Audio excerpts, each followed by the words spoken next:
এই যে ফলটি দেখতে পাচ্ছেন এটাকে আমাদের খুলনার ভাষায় বলে কদবেল। আর এই কদবেলটা বিশেষ করে স্কুল কলেজের সামনে একটু বেশি দেখা যায়, যদিও আমি বইয়েও দেখেছি এটার নাম কদবেল লেখাই আছে। তো যেহেতু আমার বাবার বাড়ি শ্বশুর বাড়ির দূরত্বটা অনেক বেশি, সেহেতু আমার শ্বশুর বাড়ি চিটাগাং হয়, আমি এই কদবেলটা থেকে একটু দূরেই ছিলাম বলতে পারেন। তো আমার মা আজকে অনেকদিন পর আমার জন্য কদবেল পাঠিয়েছে। যখনই আমি এটাকে হাতে পেয়েছি একটু সময় নষ্ট না করেই আমি কদবেলটা নিয়ে বসে গেছি। আর এই যে কদবেলটা দেখছেন এটা সম্পূর্ণ পাকা কদবেল ছিল। তো চলুন কথা না বাড়িয়ে আমরা কদবেলটাকে ভর্তা করে ফেলি।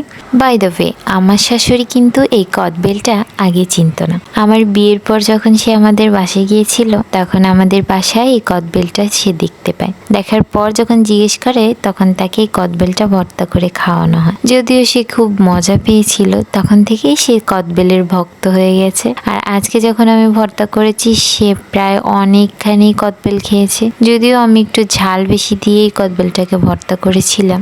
আজকে সন্ধ্যায় যখন আমি একটা ছবি আপলোড করেছি একজন কমেন্ট করেছে এটা হচ্ছে তেঁতুল। অ্যাকচুয়ালি না, এটাকে দেখতে কালারটা তেঁতুলের মতো, যার জন্য মনে হয়েছে এটা তেঁতুল। আসলে এটা পাকলে এটার কালার তেঁতুলের মতোই একটা কালার আসে। এটা হচ্ছে আসলে কদবেল। তো আমার প্রোফাইলে কাদের কাদের কদবেল জিনিসটা ভালো লাগে বা এটা পছন্দের জিনিস তারা কমেন্ট করে জানাবেন। আল্লাহ হাফেজ।